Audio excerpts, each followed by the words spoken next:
kerajaan surga.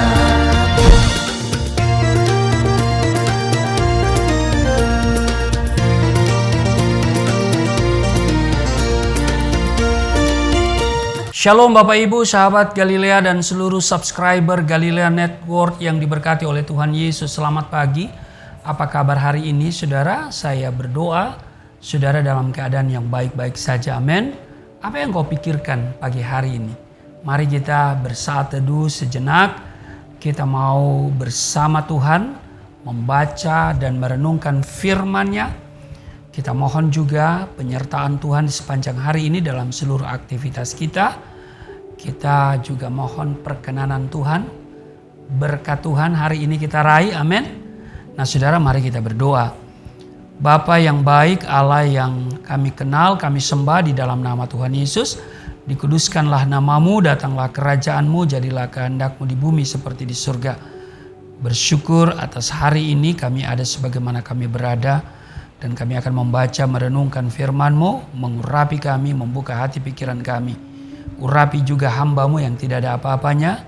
Apa yang keluar dari mulutku adalah kata kalimat yang diberkati, sehingga setiap mereka yang mendengar berakar, bertumbuh di dalam Engkau. Di dalam nama Tuhan Yesus, haleluya, amin. Saudara, 1 Timotius pasal 4 pada ayat pertama dikatakan begini. Saudara bisa baca ini sampai ayat 16 ya.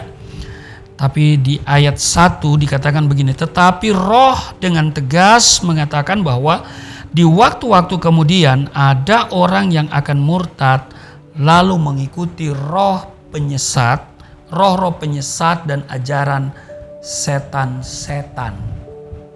Saudara ya. Di hari-hari menjelang kedatangannya, Tuhan Yesus sedang dan akan melakukan yang namanya penampian ya, atas semua orang dengan tujuan menguji kualitas iman mereka.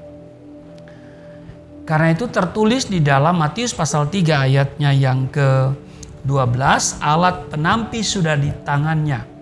Ia akan membersihkan tempat pengerikannya dan mengumpulkan gandumnya ke dalam lumbung. Tetapi debu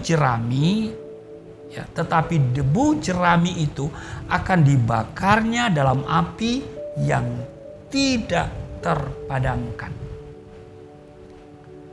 Sehingga akan terpampang jelas perbedaan antara orang benar dan orang fasik. Orang yang hidup dalam kekudusan dan yang dalam kecemaran. Yang sungguh-sungguh beribadah kepada Tuhan dan yang main-main dengan dosa. Penampian akan diawali dengan apa? Ya, akan diawali di rumah Allah sendiri yang harus pertama-tama dihakimi. Dan jika penghakiman itu dimulai pada kita, pertanyaannya adalah bagaimanakah kesudahannya dengan mereka yang tidak percaya pada Injil Allah? Dan jika orang benar hampir-hampir tidak diselamatkan, apakah yang akan terjadi dengan orang fasik dan orang berdosa? Karena itu saudara, di 1 Petrus ya, di 1 Petrus pasalnya yang keempat, ayatnya yang ke-17 dan ayatnya yang ke-18 dikatakan begini saudara. 1 Petrus pasal 4 ayat 17.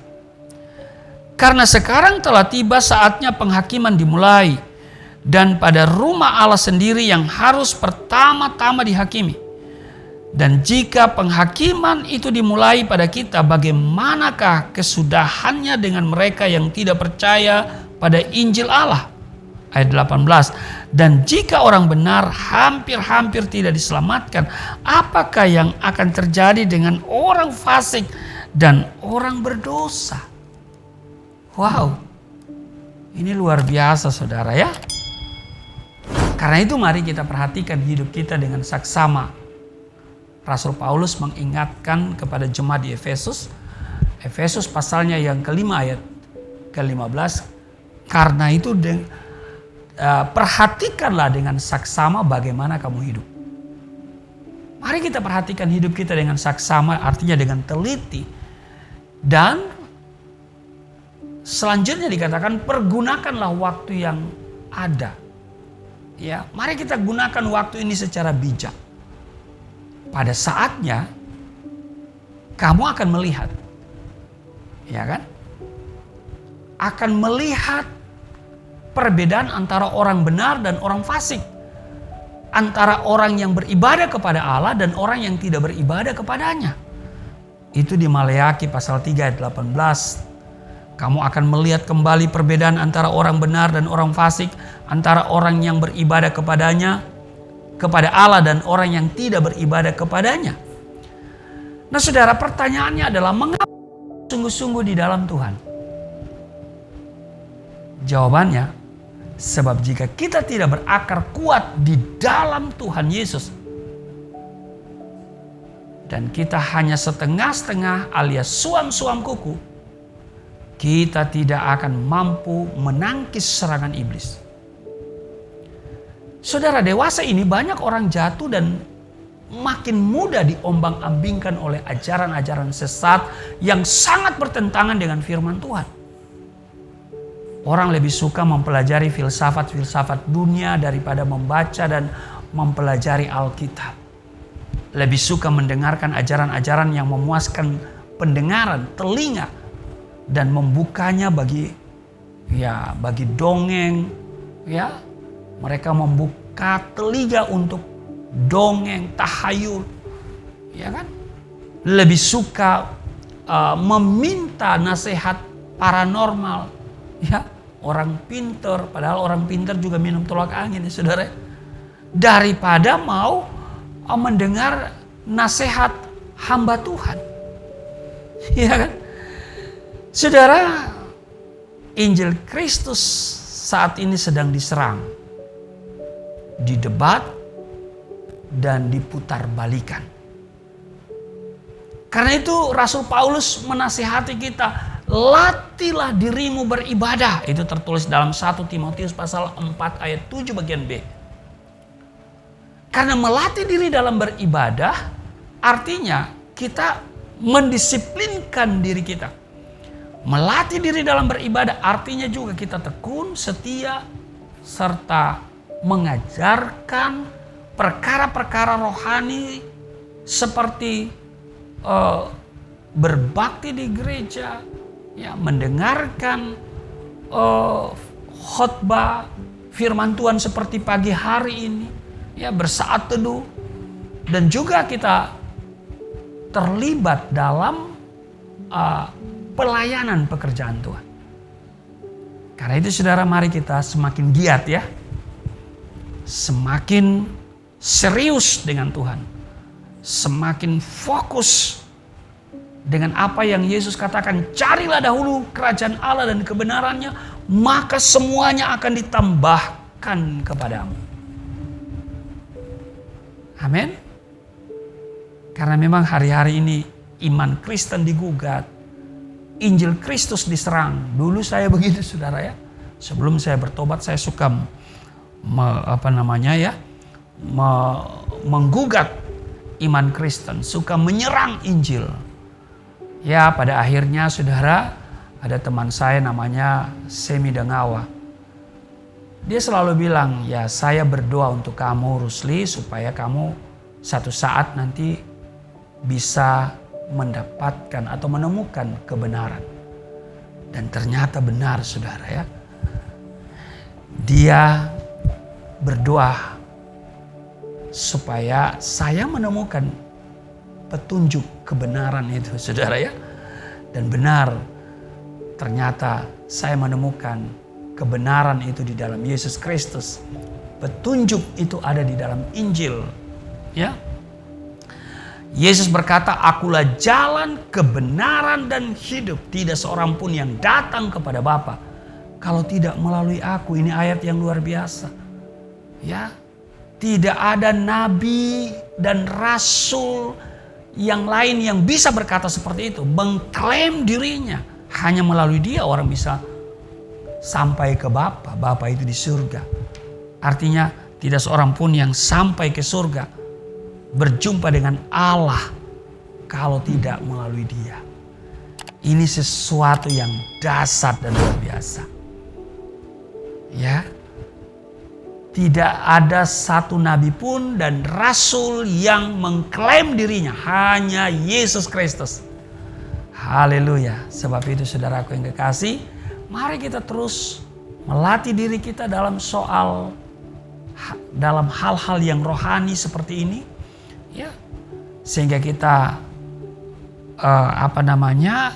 hidup kita, diri kita terbentuk, karakter kita terbentuk, kita semakin tekun, kita setia mengajarkan perkara-perkara rohani, ya, kita juga mengajarkan, mengajak orang untuk beribadah, ya. Saudara juga bisa mengajak yang lain untuk bisa mengikuti tayangan Sahabat Galilea setiap pagi ini, saudara, ya. 4.30 sih Pak Pendeta, nggak bisa jam 5 aja atau 5.30. Saudara, 4.30 waktu Indonesia bagian Barat. Di Indonesia Tengah itu 5.30. Nah, kalau Indonesia Timur 6.30. Ya saudara. Kalau dulu saya jam berapapun saya bangun. Jam berapapun saya tidur. Ketika ada panggilan dari menara masjid dengan berkata, As-salatu khairum minan naum. Itu saya bangun saudara. Walaupun masih ngantuk. Walaupun masih pingin tidur. Sebab diingatkan. Salat itu lebih baik daripada tidur. Ya kan? Salat itu lebih baik daripada tidur. Jadi diingatkan saudara. Ya. Sholat itu lebih baik daripada tidur. Nah, sholat itu ibadah. Kalau bisa saya pinjam kata-kata Alkitab, saya bisa katakan bahwa ibadah itu lebih penting daripada tidur. Ayo, mana lebih penting, ibadah apa tidur? Halo, mana lebih penting, ibadah apa tidur? Mana lebih berguna, ibadah apa tidur? Haleluya. Ibadah? Wow. Ada berapa banyak orang datang beribadah tapi tidur, saudaranya? Aduh. Saya itu di gereja tertentu, ya kan? Saya lihat dari mimbar nih, siapa yang tidur saat khotbah? Haleluya. Apalagi itu ya, doa syafaat, wah itu orang tutup mata tidur ya, saudara. Dibangunkan dengan apa? Doa Bapa kami, ya kan? Haleluya. Karena doa syafaat kan panjang, saudara. Ya. Jadi kalau saya lihat nih dari mimbar nih ada yang tidur nih, kalau saya sedang khotbah, itu saya kadang-kadang saya kagetin dia dengan mungkin saya pukul mic atau meja atau dengan suara yang keras begitu, dia kaget saudara ya. Haleluya. Ada berapa banyak orang datang beribadah tapi sesungguhnya mau datang tidur. Haleluya saudara ya. Nah ini bangun pagi 4.30 memang kita melatih diri kita untuk beribadah. Sehingga terjadi apa? Kedisiplinan. Ya, dan juga dengan kita melatih diri kita seperti ini, bangun pagi beribadah, itu menunjukkan kita mau tekun, kita mau setia. Amin. Nah kalau sudah begini udah pasti berkat. Amin. Nah karena itu saudara, mau berkat Tuhan sepanjang hari ini, ya mari kita bertekun di dalam membaca firman Tuhan, bertekun di dalam beribadah, setia melayani Tuhan. Pasti berkat itu mewarnai kehidupan kita. Amin. Iya. Karena Tuhan menjawab doa kita melebihi dari apa yang kita minta, kita pikirkan. Apa yang tidak pernah timbul di hati, tidak pernah terlintas di pikiran kita, yang tidak pernah kita dengar, Tuhan sediakan semuanya itu bagi kita. Tapi yang paling penting, carilah dahulu kerajaan Allah dan kebenarannya, maka semuanya ditambahkan. Beribadah pagi itu artinya kita mendahulukan mencari kebenaran Allah, ya kan? Mencari Allah dan kebenarannya. Pasti berkat hari ini mewarnai kehidupan kita. Amin. Kau diberkati rumah tanggamu, diberkati tokomu, diberkati pekerjaanmu, diberkati usahamu. Apa yang kau kerjakan hari ini, Tuhan buat berhasil. Amin. Mari kita berdoa. Bapa surgawi, Bapa di dalam nama Tuhan Yesus, terima kasih kami diingatkan bahwa hari-hari ini adalah hari-hari penantian. Karena di hari-hari menjelang kedatangan-Mu, Engkau sedang dan akan melakukan penampian atas semua orang dengan tujuan menguji kualitas iman kami semua.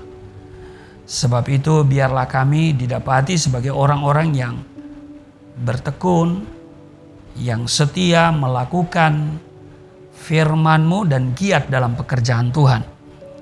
Tolong kami Roh Kudus, sehingga makin hari kami makin mengenal Yesus, makin mengenal dan memahami firman Tuhan, sehingga kami tidak dapat diombang-ambingkan oleh rupa-rupa pengajaran.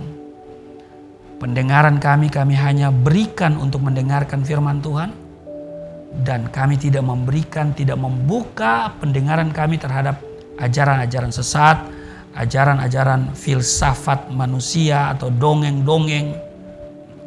Kami hanya membuka pendengaran kami untuk firman Tuhan, bukan bagi dongeng dan tahayul-tahayul.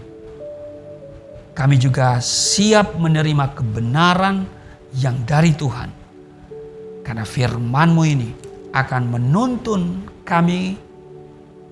Karena firman-Mu itu bermanfaat untuk mengajar, menyatakan kesalahan, memperbaiki kelakuan, mendidik kami kepada kebenaran.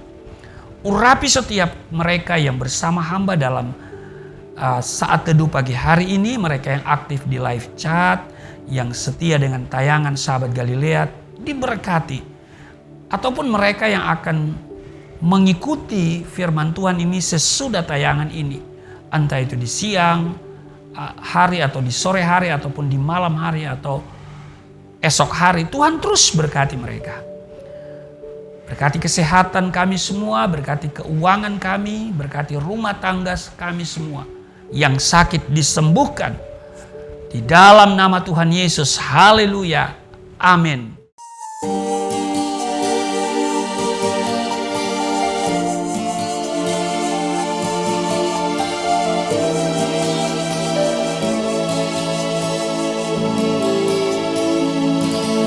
Bapa kami yang di surga,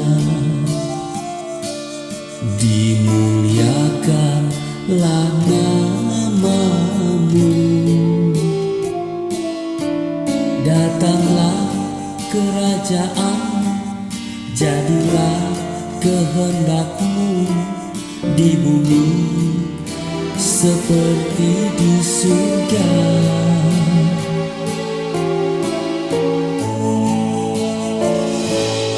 Berikanlah kepada